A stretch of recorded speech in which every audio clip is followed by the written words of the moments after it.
কাল থেকে কলেজের সবাই আমার আসল রূপ দেখবে। আগে যা রাইসাকে মন থেকে ভালোবেসেছি, এখন তার চেয়ে বেশি ঘৃণা করি। বাসায় এসে আমার রুমে চলে গেলাম, তারপর ফ্রেশ হয়ে আব্বুর অফিসে চলে গেলাম।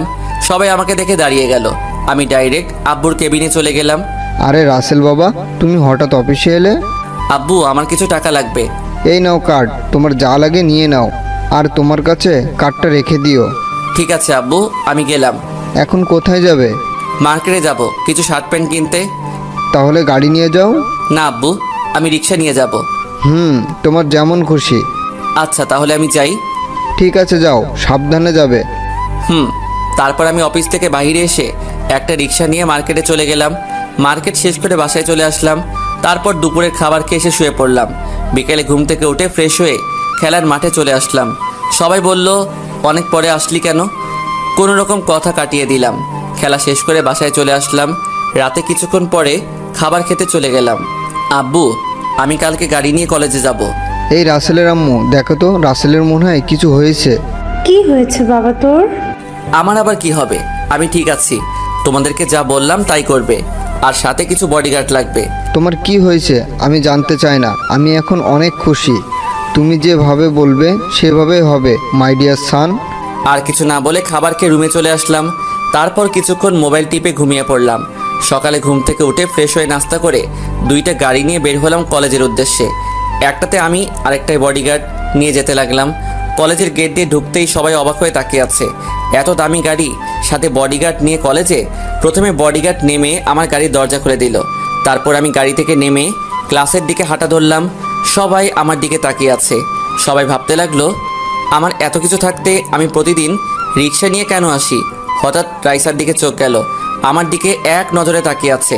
হয়তো ভাবছে ছোট লোক, হঠাৎ করে এত পরিবর্তন হলো কিভাবে? তার এত কিছু থাকতে আমাকে কেন বলল? তার বাবা অফিসের কর্মচারী। আমি ডাইরেক্ট গিয়ে রাফিয়ার, জয়, রিয়া তাদের সাথে বসলাম। বন্ধুরা আমার দিকে তাকিয়ে আছে। কি রে, কেমন আছিস?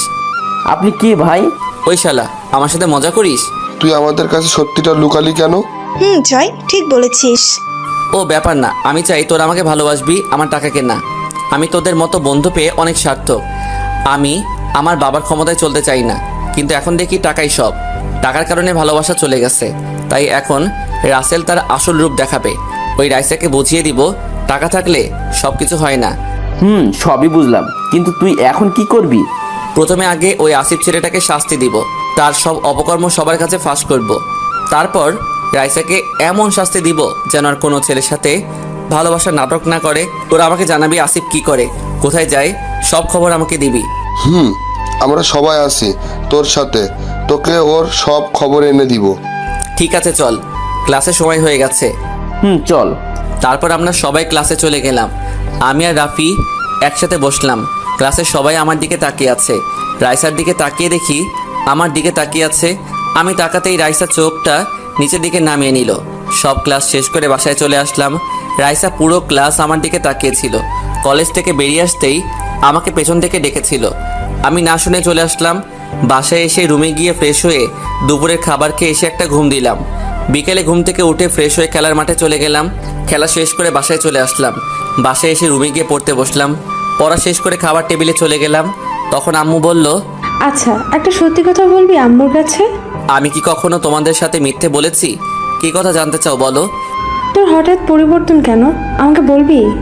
আম্মু, তাহলে শোনো। তারপর কলেজে কি হলো আর রাইসার সাথে ভালোবাসার সব কাহিনী বললাম। মেয়েটা টাকার জন্য তোকে ছেড়ে চলে গেছে। ভালোবাসা কি টাকা দিয়ে হয়? ভালোবাসা হলো মন থেকে।